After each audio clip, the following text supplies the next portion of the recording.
नमस्कार। Political peach पर आप सभी लोगों का स्वागत है। शांति बहाली तक पाक से बातचीत नहीं, गृह मंत्री अमित शाह ने जम्मू और कश्मीर के चुनावी कैंपेन में इस तरह का वक्तव्य दिया, तो वहीं पर भारतीय जनता पार्टी ने अपने संकल्प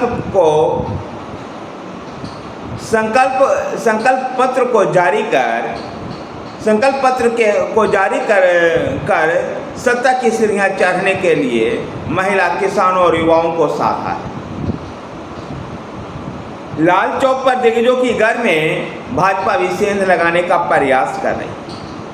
इन सभी जम्मू कश्मीर के विधानसभा से जुड़े हुए जो राजनीतिक गतिविधियां हैं उसका संकलन आज के इस वीडियो में करते हैं। जैसा कि आप सभी लोग जानते हैं कि अनुच्छेद 370 के समाप्ति के बाद जम्मू कश्मीर के पुनर्गठन के बाद ये पहला चुनाव है जहां पर भारतीय जनता पार्टी लगातार इस बात पर दबाव डाल रही है और इस बात का दावा कर रही है कि अनुच्छेद 370 इतिहास हो चुका है, अब ये लौटेगा नहीं। वहीं पर नेशनल कॉन्फ्रेंस अनुच्छेद 370 की वापसी के वादा को लेकर के चुनाव मैदान में, राज्य के स्टेटहुड को लेकर के सभी राजनीतिक दल का लगभग एक जैसा ही विचार है। तो इस पे गृह मंत्री अमित शाह जम्मू में भारतीय जनता पार्टी के लिए चुनाव प्रचार करते हुए उन्होंने कहा कि 5 अगस्त 2019 के जो संसद के अंदर जो भाषण था, उस भाषण में ही मैंने कहा था कि जम्मू और कश्मीर में विधानसभा चुनाव के बाद उचित समय पर जम्मू कश्मीर को राज्य का दर्जा दे दिया जाए। अमित शाह ने कई गंभीर आरोप लगाए, आतंकवादियों को साथ लेने तक का भी आरोप नेशनल कॉन्फ्रेंस पे लगा रहे हैं।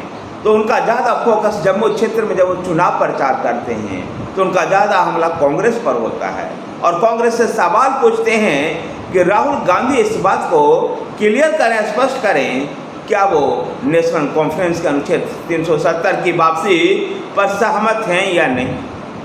जो नेशनल कॉन्फ्रेंस के घोषणा पत्र में जो शामिल है 24 साल पहले का विधानसभा द्वारा पारित प्रस्ताव को लागू करना, क्या इस पर सहमत हैं। अमित शाह आगे कहते हैं कि जिस प्रकार से जम्मू कश्मीर में अनुच्छेद 370 लागू रहने की वजह से गुज्जर, बकरवाल और इस तरह की जो पिछड़ी दलित जातियां थी जिनको जो आरक्षण से वंचित रखा गया था, क्या कांग्रेस फिर से इनको आरक्षण से वंचित करना चाहती है। दरअसल भारतीय जनता पार्टी जम्मू क्षेत्र में उसका प्रभाव सर्वाधिक है। लोकसभा चुनाव में भी इसका प्रभाव दिखाई दिया था कि जम्मू की दोनों सीटें भारतीय जनता पार्टी जीती थी। तो कश्मीर में भारतीय जनता पार्टी कुछ हल्के में रहती, कुछ कमजोर स्थिति में रहती है। ऐसे में जम्मू कश्मीर संभाग में भी भारतीय जनता पार्टी इस बार कमल खिलाने का प्रयास कर रही है। इसी के तहत एक संकल्प पत्र को जो भारतीय जनता पार्टी ने शामिल रखा है, उस संकल्प पत्र में महिलाओं, किसानों और युवाओं को फोकस किया गया है। जहां युवाओं को फोकस करते हुए पंडित प्रेमनाथ डोगरा रोजगार योजना के तहत 5 लाख नौकरियां की बात की गई है। तो प्रगति शिक्षा योजना के तहत कॉलेजों में विद्यार्थी को हर साल 3000 रुपये यात्रा भत्ता।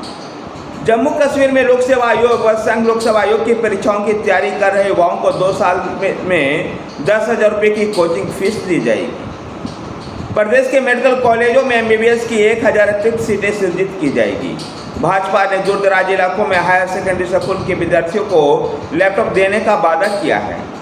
अग्निवीर के रूप में सेना में भर्ती हुए युवाओं को पुलिस व सरकारी नौकरियों में 20% कोटा रखा जाएगा। महिलाओं को सशक्त बनाने का भरोसा देते हुए भारतीय जनता पार्टी ने अपने संकल्प पत्र में, अपने घोषणा पत्र में मां सम्मान योजना का वादा किया है।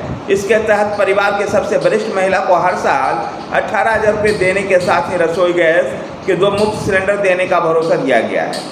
स्वयं सहायता समूह बनाने वाली लाडली बेटी योजना के तहत मिलने वाली राशि में वृद्धि की जाएगी।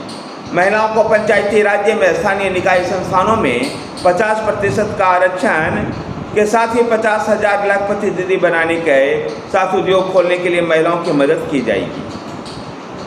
भारतीय जनता पार्टी ने कश्मीरी हिंदुओं को भी साधने का प्रयास किया है। इसके तहत पार्टी ने टीका लाल टफलू विस्थापित समाज पुनर्स्थापन योजना के तहत कश्मीरी हिंदुओं पाकिस्तान से विस्थापित होकर आए लोग वाल्मीकि व गोरखा समाज के लोगों को पुनर्वास की बात कही गई है। भारतीय जनता पार्टी कह सकते हैं कि पूरे कश्मीर में हिंदू महिला किसानों को साथ करके आगे बढ़ना चाहती है। भारतीय जनता पार्टी आतंक प्रभावित परिवारों को न्याय देने का भी संकल्प करती है। भाजपा का संकल्प है कि पार्टी में आतंक के दौर में हुई मौतों को जवाबदेही के लिए श्वेत पत्र लाने का वादा किया। इसके साथ ही जम्मू कश्मीर में बांग्लादेशी रोहिंग्यों के बसने का भी समाधान होगा। भाजपा आतंक विरोधी ढांचे को मजबूत बनाने के साथ ही बीडीजी सदस्यों के उचित मानदेय, जम्मू कश्मीर पुलिस जवान को सेना व सुरक्षा बलों के बराबर जोखिम भत्ता देने का वादा भी किया। सीमांत वासियों को सुरक्षा के लिए अतिरिक्त बंकर बनाने का भी भरोसा दिया। भारतीय जनता पार्टी के संकल्प पत्र के माध्यम से जम्मू कश्मीर संभाग से लेकर जम्मू तक के युवा, महिला और किसानों का साधा जा रहा है।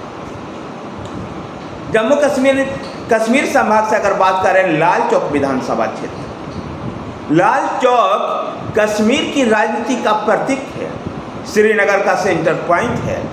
लाल चौक पर ध्वजारोहण को लेकर के कई बार भारतीय जनता युवा मोर्चा और भारतीय जनता पार्टी ने भी तिरंगा यात्रा निकाला था। आतंक के दौर में भी मुरली मनोहर जोशी और अनुराग ठाकुर इस तरह की यात्रा निकालने वालों में से शामिल थे। लाल चौक पर जिस प्रकार से दिग्गजों का जो मेला जमावड़ा लगा हुआ है, उसमें भाजपा सेंध लगाते हुए दिखाई दे। कश्मीर में जिन सीटों पर भाजपा मजबूत है, उनमें एक लाल चौक का सीट भी है। भारतीय जनता पार्टी ने इंजीनियर एजाज को मैदान में उतारा है, जबकि जम्मू कश्मीर अपनी पार्टी ने पूर्व मंत्री मोहम्मद अशरफ मीर को, पीडीपी ने जुहैब को और नेशनल कॉन्फ्रेंस ने अहसान परदेसी को चुनाव मैदान में उतारा है। जो भाजपा का जो उम्मीदवार है इंजीनियर एजाज, ये जम्मू कश्मीर में डीडीसी चुनाव के दौरान कश्मीर में भाजपा के एकमात्र ऐसे उम्मीदवार थे जिन्होंने जीत हासिल। और इंजीनियर एजाज को इस बात का एहसास है कि जो डीडीसी सदस्य के रूप में जो इस क्षेत्र में उन्होंने काम किया है, जो उनके काम को लोगों ने देखा है, उसके भरोसे उनको फिर से विधानसभा पहुंचाने का काम करेंगे। दरअसल लाल चौक जम्मू कश्मीर में पुनर्सीमन के बाद नया विधानसभा क्षेत्र बना है। इससे पहले ये अमीरा कदल विधानसभा क्षेत्र का हिस्सा हुआ करता था। देखना दिलचस्प होगा कि लाल चौक विधानसभा क्षेत्र में भाजपा कमल खिला पाती है या नहीं। धन्यवाद साथियों, वीडियो को लाइक कीजिए, शेयर कीजिए। हमारे साथ बने रहने के लिए हमारे चैनल पॉलिटिकल पेज को सब्सक्राइब कीजिए। धन्यवाद।